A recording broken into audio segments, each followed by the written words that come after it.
Gitu ya. Kalau kita butuh kesehatan misalnya, maka jadikan Allah sebagai satu-satunya tempat untuk meminta kesehatan. Butuh kesembuhan misalnya, ya sama. Jadikan Allah sebagai satu-satunya tempat meminta kesembuhan. Jadi mintanya kepada Allah, adapun ikhtiarnya, nah ya itu diserahkan kepada kita. Tapi masa iya mintanya sama Allah, ya ikhtiarnya ke dukun kan gak masuk akal juga ya. Nah gitu ya. Nah jadi kalau kita ya sudah menjadikan Allah sebagai satu-satunya, dan itu tertanam dalam diri kita, maka insya Allah ikhtiarnya juga sesuai dengan petunjuk Allah gitu ya. Tapi masalahnya ada dan bahkan banyak orang mintanya sih ke Allah gitu ya, tapi ikhtiarnya kepada selain Allah atau ke tempat-tempat atau ke orang-orang yang dilarang oleh Allah untuk mendatangi atau kita meminta. Nah ini jadi masalah. Kalau ada seperti ini berarti tauhidnya belum beres, gitu ya. Islam tapi tauhidnya belum beres. Maka kita belajar tauhid ini sangat penting. Karena kebanyakan rusaknya umat dimanapun berada, ya di Arab Saudi sekalipun lah, ya sekarang kan Arab Saudi lagi benar-benar mengejar itu ya, apa 20-30 itu lah betul. Sekarang sudah ada Saudi section ya kan. Mereka secara hukum sudah menerapkan hukum Allah, tapi secara muamalah mereka melanggar aturan Allah. Jadi Islamnya mah Islam gitu ya, tapi tauhidnya rusak. Ada orang Islam bahkan kiai mungkin ya kan, profesor, dokter S3 agama bahkan korupsi misalnya kan, korupsinya dana haji lagi misalnya. Ya, korupsi, ya, dia Islam tapi tauhidnya rusak gitu ya. Nah ini nih ya, kalau tauhid seseorang sudah rusak, ya sudah nanti akan menyebar ya kerusakannya itu. Kalau sudah komunal banyak yang ngakuin gitu ya, yang menyebarkan di suatu masyarakat tingkat RT RW sampai ke level negara, rusaklah. Nah makanya kita perlu mengenal dan memahami tauhid ya. Karena itu adalah landasan akidah. Mengapa kita harus memahami tauhid? Nah ya, yang pertama tauhid itu adalah inti ajaran Islam. Inti ajaran Islam itu tauhid itu yang kedua dari yang lain. Makanya tadi di ayat tadi ya, walaqad ba'atsna fi kulli ummatin rasul. Sungguh telah kami utus pada tiap-tiap umat. Berarti sudah dari semenjak zaman Nabi Adam sampai Nabi Muhammad ya. Sampai nanti mungkin ada para mujaddid pembaharu Islam ya. Yang diserunya cuma satu, la ilaha illallah, itu aja. Nabi Adam juga gitu ya, Nabi Idris, Nuh dan sebagainya, sampai Nabi Muhammad penutup para nabi, itu juga yang diserukan adalah la ilaha illallah. Nggak ada yang lain, cuma satu itu ya. Cuma satu itu aja, nggak neko-neko ya. Nah jadi itulah inti ajaran Islam. Makanya kita harus betul-betul memahami kalimat la ilaha illallah. Bahkan dalam menurut Imam Syafi'i ini ya, seorang itu seadanya nggak sah kalau dia nggak paham isi kalimat la ilaha illallah. Kenapa? Ya nggak berguna, namanya nggak paham ya. Dia nggak paham sehingga dia nggak tahu mana yang diwajibkan, mana yang dilarang. Apa konsekuensinya, kita sekedar mencapai doang. Nah masalahnya apalagi kita ya, kita Islamnya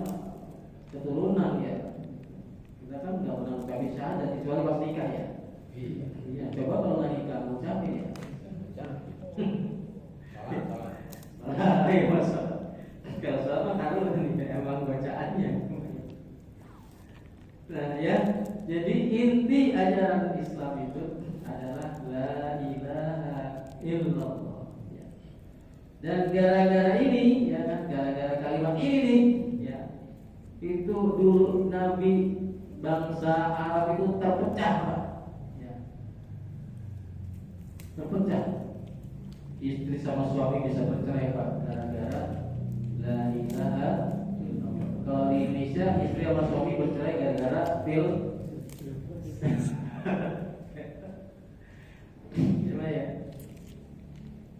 Ayah sama anak putus hubungan, Pak, gara-gara la ilaha illallah. Konsekuensinya seperti itu ya. Tetangga jadi nggak ngobrol, Pak. Nah, ya. Kenapa? Ya itulah inti ajaran Islam. Ya. Oh, berarti Islam memecah belah bangsa dong. Ya, bangsa Arab waktu itu ya. Bangsa yang nggak mau menerima la ilaha illallah. Karena dengan kalimat la ilaha illallah ini seseorang itu harus meninggalkan semua sesembahan selain Allah. Yang waktu itu ada sesembahan selain Allah dan mereka orang Islam. Gitu ya. Mereka juga orang Islam, Pak ya. Abu Jahal itu orang Islam. Yang Abu Lahab, yang Abu Sufyan itu orang Islam. Nah, mereka nggak mau mengucapkan la ilaha illallah itu karena mereka memahami artinya. Sebab kalau mereka mengucapkan kalimat itu, maka mereka harus meninggalkan penyembahan berhala. Maka mereka harus menghilangkan sistem riba itu mereka harus tinggalkan. Kalau sudah mengucapkan la ilaha illallah, ya. Mereka harus meninggalkan perzinaan, ya. Sistem-sistem seperti itu harus mereka tinggalkan. Makanya berat mereka, ya. Karena nggak mau, kecuali setelah mendapat hidayah seperti Abu Sufyan. Ya. Jadi itulah inti ajaran Islam yang asli adalah tauhid, mengesahkan Allah aja. Udah itu aja yang Allah minta, Pak. Ya, coba lihat Al-Fatihah itu, Pak. Iyyaka na'budu wa iyyaka nasta'in. Udah itu saja yang Allah perintahkan. Ya. Hanya kepadamu kami menyembah dan hanya kepadamu kami meminta pertolongan. Ya. Sudah saya jelaskan waktu beberapa yang lalu bahwa yang namanya menyembah itu dalam dua bentuk, ya kan? Ritual dan non ritual. Ritual itu kalau kita menyembah Allah ritualnya sholat, ya. Orang Kristen yang ini, ya kan, orang Buddha apa itu, ya. Secara ritual. Tapi ada juga penyembahan yang dalam bentuk non ritual, bukan ritual. Dan yang ini nih yang jarang disadari oleh umat Islam. Makanya jangan heran kalau masih ada orang yang sholat nih, Jumat misalnya, habis sholat isya, mereka ke perapatan ya bawa sesaji misalnya gitu, kan gitu kan? Atau mereka ke tempat tertentu ya kan, memberikan sesaji atau mempersembahkan sesuatu. Ya. Kalau kita lihat di daerah Pak, di pedesaan ya. Habis panen. Kadang-kadang mereka menyisihkan sebagian panennya itu, mereka taruh di tempat-tempat tertentu gitu ya. Tapi tadi ada sholat, Pak. Ya kan, meskipun hanya segelintir gitu ya. Dengan ada sholat. Gitu. Jadi mereka tidak memurnikan tauhidnya.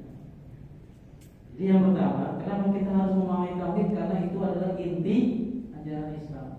Maka ada hadis itu, siapa yang di dalam hatinya ada, Allah akan memasukkan ke dalam surga orang-orang yang di dalam hatinya ada iman meskipun hanya sebesar biji zarah.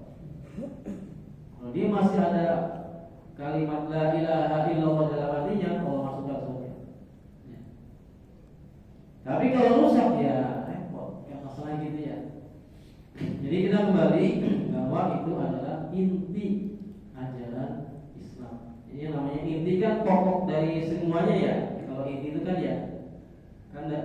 semuanya. Kalau nggak ada inti ya nggak jadi gitu kan. Nah seperti itu ya. Baik jamaah sekalian, rahimakumullah. Kemudian yang kedua, kenapa kita harus memahami tauhid? Karena dengan tauhid ya, ibadah kita itu akan diterima. Syarat diterimanya ibadah kan dua ya. Yang satu ittiba, ya kan? Yang satunya, yang dua ikhlas. Ya. Itu dalam ibadah ritual. Ya. Gimana kalau yang non ritual tadi? Ya tadi, ya. Harus disertai dengan tauhid yang murni, yang sah, gitu ya. Nah seperti itu. Jadi dengan tauhid yang benar, ya, maka seluruh ibadah kita itu akan diterima oleh Allah Subhanahu wa taala. Tapi kalau tauhidnya enggak benar, ya percuma aja kita banyak-banyakin ibadah, ya. Karena apa? Enggak diterima gitu ya. Enggak diterima.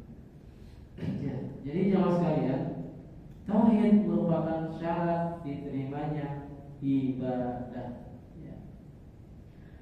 Ya masalah rahimahullah.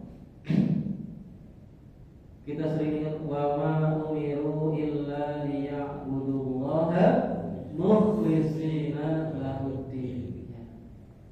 Wa ma umiru, dan tidaklah aku perintahkan pada mereka ya, illa liya'budullah, kecuali agar menyembah Allah mukhlishina lahuddin, dengan ikhlas karena agamanya. Jadi dengan ikhlas kita niat hanya kepada Allah, hanya untuk Allah, baru ya ibadah kita akan diterima. Tapi kalau enggak, ya enggak juga. Ya, gitu. Makanya ya tauhidnya harus dibersihkan.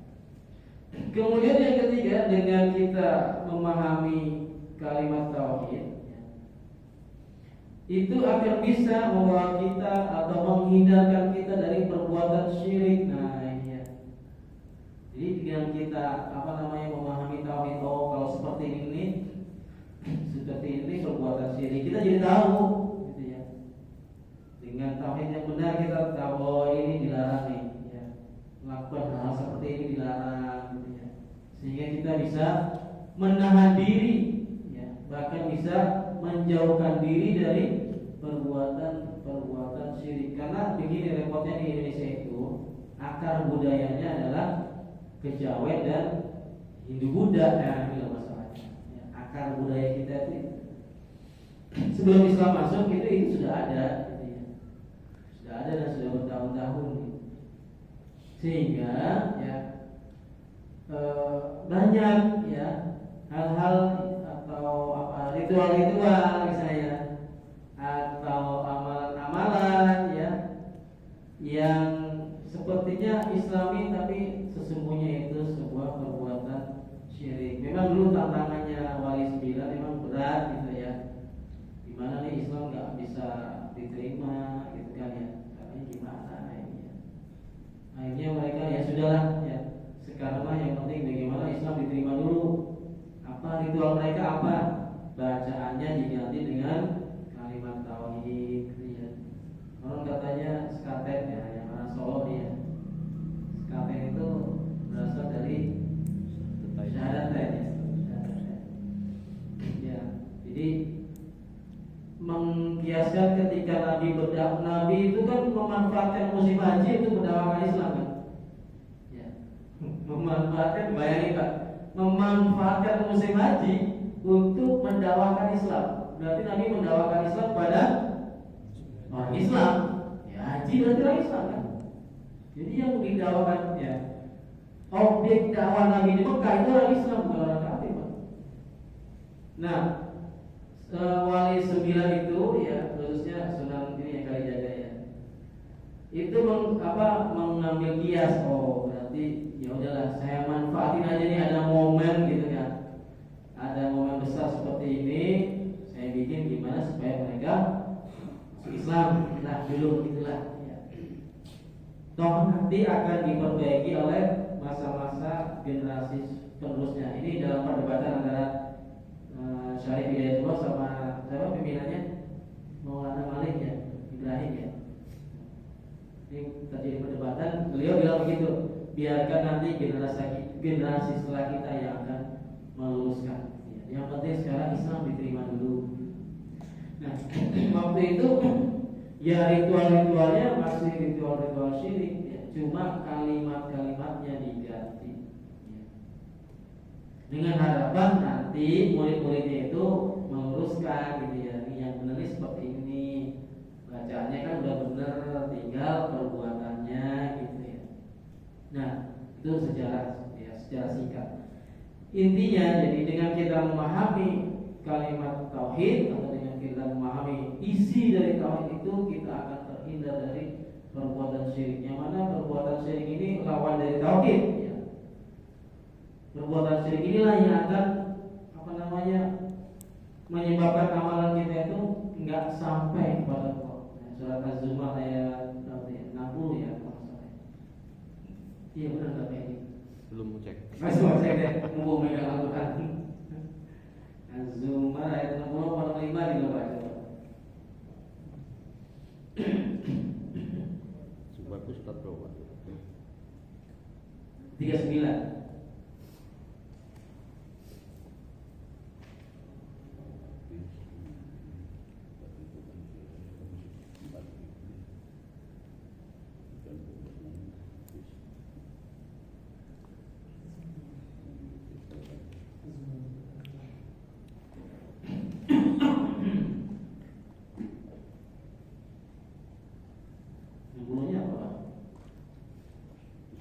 Sih ada 54. Nah, Az-Zumar itu sampai 8 ya. Az-Zumar pas surat 39. Iya.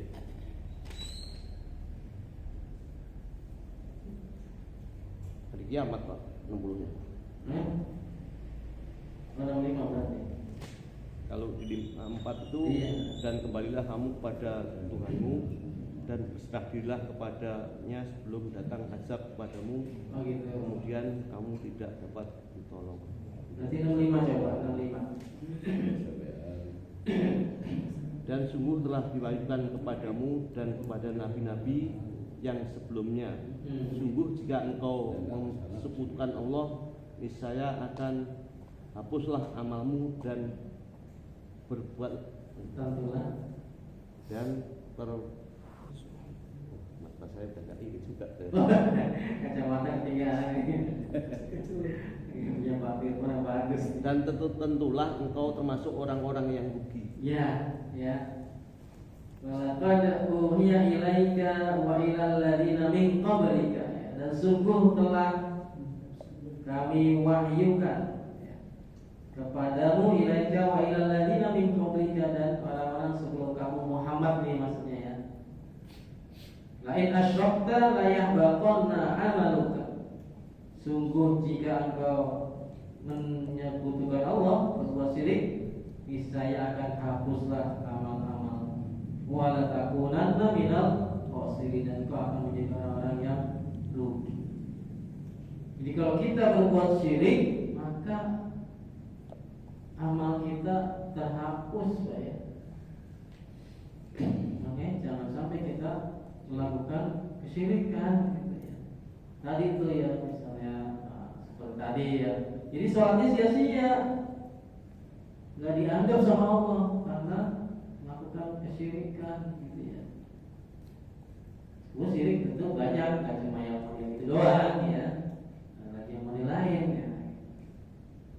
Maka kita harus menghindari perbuatan syirik. Maka oleh karena itu kita harus memahami itu ya, tauhid itu. Itu tauhid itu dalam bentuk apa aja sih gitu ya. Kita harus paham. Mungkin selama ini kita tahunya ya yang masa-masa sesaji itu doang ya, bentuk perbuatan syirik ya. Padahal ada juga selain itu, yang bahkan banyak selain itu juga. Malah yang kayak tadi itu sesaji udah mulai agak berkurang deh kayaknya zaman sekarang lah ya.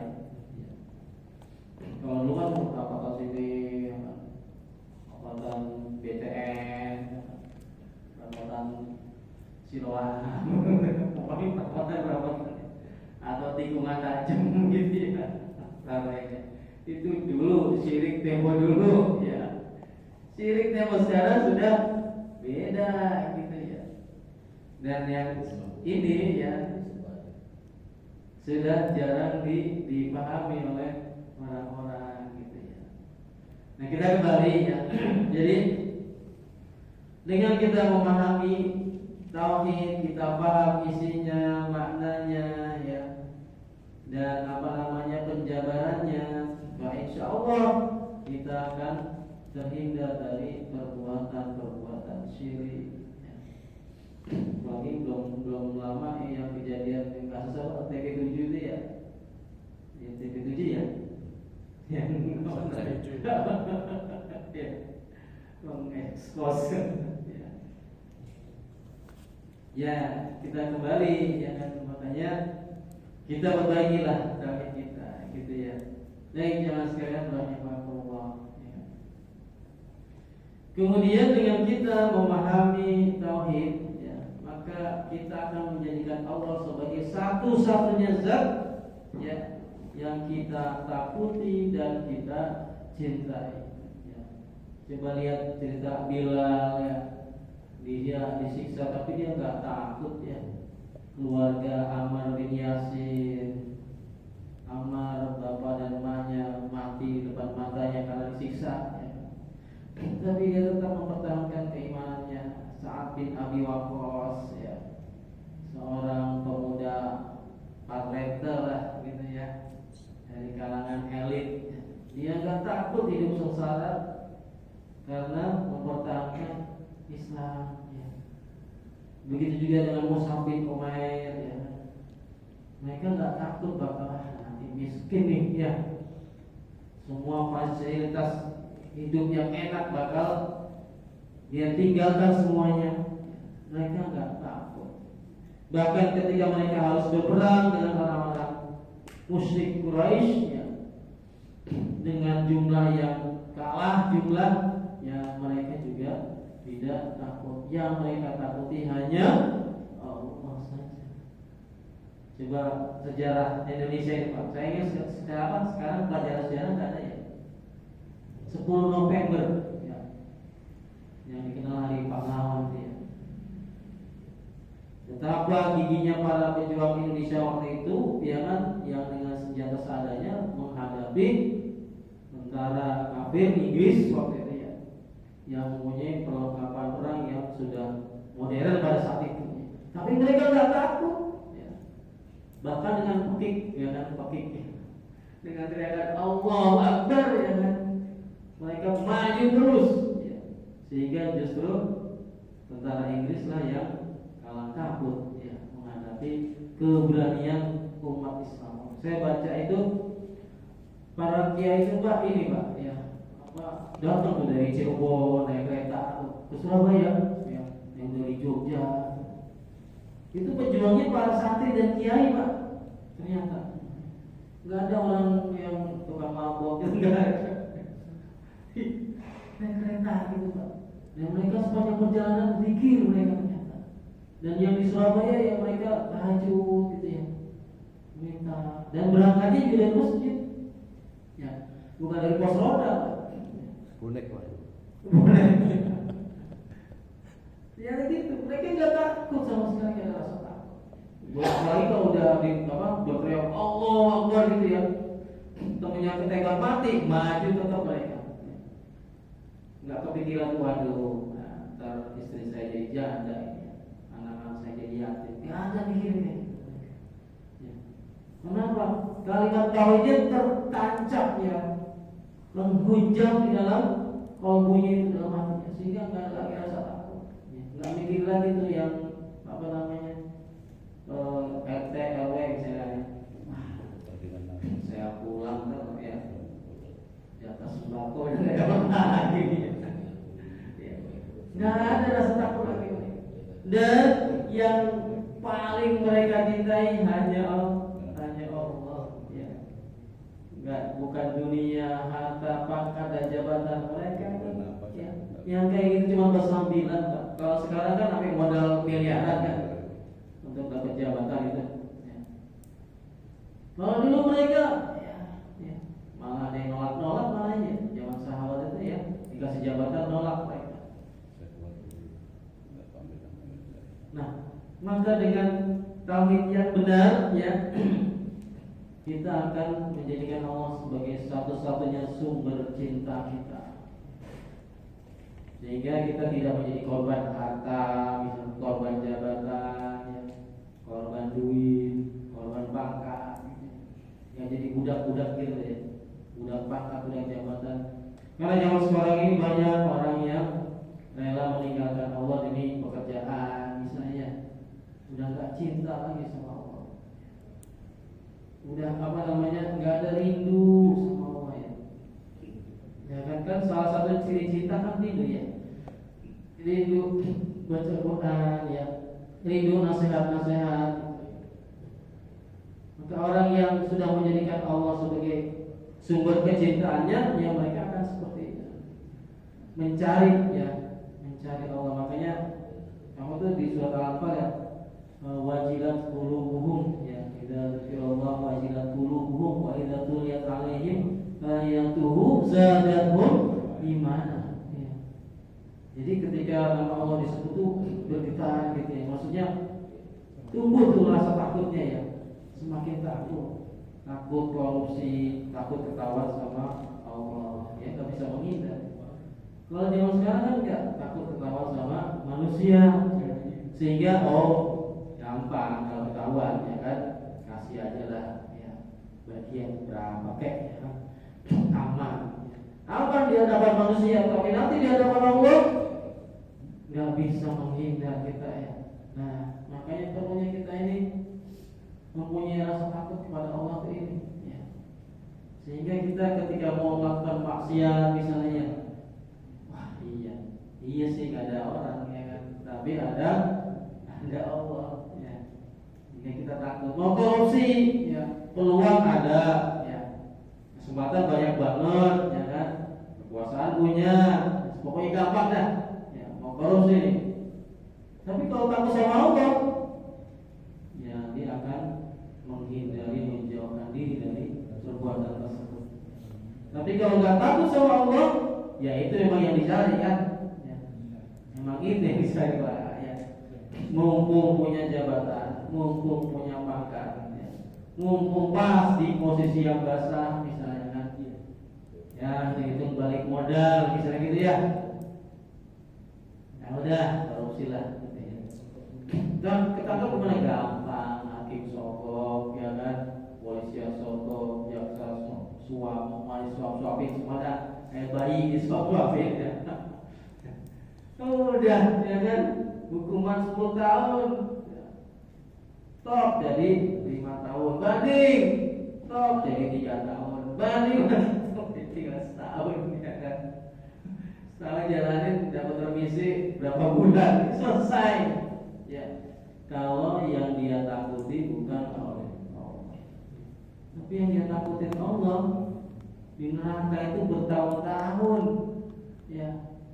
Kalau lah misalnya Allah mau vonis 10 tahun, tapi 10 tahunnya di sana dengan di dunia kan beda. Dan di neraka full penyiksaan gitu kan ya. Kalau di penjara masih dapat makan enak, kadang-kadang ya. Tergantung kalau punya duit bisa makan enak gitu kan. Nah ya, yang dapatlah makan lah. Terus di penjara ya sisa gitu kan ya. Apalagi kalau yang di penjara itu koruptor ya. Nah itu mah ya sama aja, cuma pindah tempat makan dan tidur doang gitu kan ya. Maka orang-orang yang takut kepada Allah ya, mereka akan menghindari itu semua. Meskipun kesempatan ada sangat luas misalnya. Dan orang-orang yang mencintai Allah, dia rela berkorban untuk apa saja ya, yang penting dia meraih cinta Allah ya. Kayak bapak-bapak dulu awal-awal cinta sama ibunya ya, hujan-hujan juga berangkat ya, janjiannya biarin deh basah-basah, banjir terjang ya kan, motor mati tinggal ya, pokoknya gimana supaya bisa ketemu ya kan. Nah cinta kita kepada Allah ya seperti itu seharusnya ya kan. Waktunya sholatnya kita segera sholat, ada panggilan, paksain dikit ya, mungkin aduh dengkul sakit ya, atau apa kepala pusing yang ditabuh ya. Paksain sebagai bentuk cinta kita kepada Allah. Datang misalnya Ramadan ya, bersemangat dalam beribadah ya. Pergi umroh ya, benar-benar untuk beribadah gitu ya. Bukan buat flexing, buat jalan-jalan ya, apa nyambi bisnis gitu ya. Kalau orang yang sudah cinta sama Allah ya kan, dia akan selalu berusaha untuk mendapatkan cinta. Dan orang yang dicintai Allah tentunya akan mendapatkan jaminan apapun dari Allah ya. Apa yang kita minta, jangankan kita minta, apa yang kita keluhkan misalnya ya, kita keluhkan nih, pasti akan Allah tolong kita, akan Allah prioritaskan gitu ya. Dari sekian banyak doa manusia umat Islam, maka yang Allah prioritaskan tentunya orang-orang yang Allah cintai dong, sama kita lah ya kan. Kita punya teman yang sekian banyak, ada yang butuh, tentu yang paling dekat sama kita ya kita kasih kan gitu ya. Demikian juga dengan Allah ya. Tentu orang-orang yang paling dicintai atau termasuk golongan orang-orang yang dicintai itulah yang Allah berikan prioritas ya untuk mendapatkan fasilitas dari Allah, baik di dunia apalagi di akhirat, termasuk di alam kubur tentunya ya. Nah, oleh karena itu kita harus perbaiki tauhid kita ya, agar kita menjadikan Allah sebagai satu-satunya zat yang kita takuti ya, dan satu-satunya zat yang kita cintai. Jamaah sekalian rahimahullah. Yang berikutnya, dengan kita memahami tauhid, maka kita akan semakin kuat dalam bertawakal. Nah, ini di zaman sekarang ini banyak orang-orang yang bertawakal ya kepada selain Allah. Bertawakal itu apa sih? Menyandarkan segala usaha dan hasil kepada selain Allah. Zaman sekarang ya, bisa melamar kerjaan, tenang, ada orang dalam pasti diterima. Nah, ini namanya bertawakal sama orang dalam. Ketemu polisi ketilang gampang, nah itu selesai. Memang iya sih ya, tapi itu menunjukkan kita bertawakal kepada duit ya. Kena kasus tenang ya, selain aja ke pengacara ini, kodam nih pasti menang deh gitu ya. Itu namanya bertawakal kepada pengacara gitu ya. Jadi menyandarkan segala usaha dan hasil hanya kepada Allah. Kalau orang yang tauhidnya benar, tauhidnya lurus ya, dia akan benar-benar menyandarkan kepada Allah. Contohnya tadi itu ya, yang anggaplah yang berkasus juga kita lah ya, saudara bapak kita diminta tolong ya. Nah, gimana sikap kita nih ya? Kalau kita mengandalkan, saya punya kenalan, tenang deh ya, atau ponakan atau enggak, saya punya kenalan pengacara, dia hebat, udah beres ya, pakai insya Allah lagi, insya Allah beres, pakai insya Allah ya kan? Tapi sejatinya dia itu bertawakal kepada si pengacara itu, bukan kepada Allah. Terus bagaimana kalau yang kepada Allah? Lihat dari ikhtiarnya. Bagaimana? Dia berdoa minta sama Allah, ya Allah, ponakan saya kena kasus ini, ya. Dia minta tolong kepada saya untuk supaya kasusnya bisa selesai. Oleh karena itu ya Allah, saya minta tolong kepada Allah. Itu namanya bertawakal kepada Allah. Minta tolong ke pengacaranya itu adalah ikhtiar gitu ya. Itu ikhtiar. Nah, maka kita ya, ketika kita menghadapi segala macam persoalan, yang pertama kita minta adalah Allah. Itu yang namanya tawakal. Gitu ya. Yang usahanya itu adalah ikhtiar. Nah, Di zaman sekarang ini banyak yang tawakalnya tadi nggak kepada Allah. Mungkin karena duitnya banyak, nah ada duit gampang itu mah. Ya. Mungkin jabatannya tinggi, itu mah anak bawahan gampang lah. Ya. Pangkatnya tinggi, ya kan? Nah dia cuma apa sih? Kalau lihat kamu kolonnya, ini pikiran saya gampang itu mah urusan. Itu kalau udah kayak gitu udah gak ingat Allah lagi tuh, Pak. Ya. Ya kan? Sudah kayak Allah, udah gak butuh sama Allah. Ya kan? Sudah gak butuh. Kenapa? Karena tadi punya pangkat tinggi, jabatan tinggi, ya. Punya tadi uang banyak, punya kenalan pengacara top misalnya kan, punya backingan gitu ya. Nah ini menyebabkan orang bertawakalnya kepada selain Allah. Sedangkan kita orang Islam, ya, ketika kita bertawakal kepada Allah, bisa rusak tauhid kita. Ya. Kenapa? Bisa timbul keyakinan kita bahwa ada zat lain, ada yang lain selain Allah yang bisa memberikan pertolongan kepada kita. Padahal sejatinya pertolongan yang kita dapat dari selain Allah itu adalah dari Allah. Cuma lewat gitu ya. Lewat seseorang misalnya. Tapi sejatinya itu dari Allah. Ya. Kalau Allah nggak nolong, tetap aja kita mau pengacara kodam juga ya, tetap nggak bisa kalau Allah nggak menolong kita. Nah, makanya perlu ya tauhid ini benar-benar kita bersihkan, kita jaga baik-baik, kita pahami betul ya bahwa yang bisa memberikan segalanya ya pertolongan, bantuan, rezeki dan segala macamnya itu hanyalah Allah. Sehingga tadi ya kita benar-benar bertawakal kepada Allah dan ikhtiarnya juga ikhtiar yang diridhoi Allah. Nah, oleh karena itu jamaah sekalian, kita kembali ya, ayo perbaiki tauhid kita. Yang kemudian tadi kan syarat ibadah, syarat sahnya diterima ibadah itu kan ittiba sama ikhlas. Nah, untuk bisa menuju ikhlas, nah ini kita perlu membersihkan tauhid, gitu ya. Kalau orang tauhidnya nggak benar, dia nggak bakalan bisa ikhlas, nggak bakalan.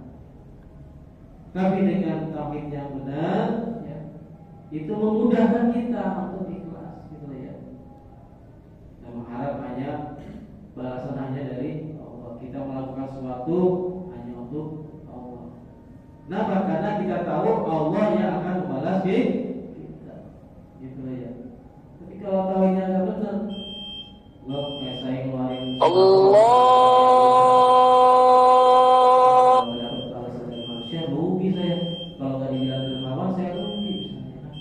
Nggak dikenal sebagai dermawan, saya rugi. Nah, itulah kalau tauhidnya sudah besar. Jadi kalau orang yang tauhidnya benar, ya nyumbang sekian juta nggak disebutkan sekalipun, dia yakin Allah melihat dan Allah akan memberikan balasan.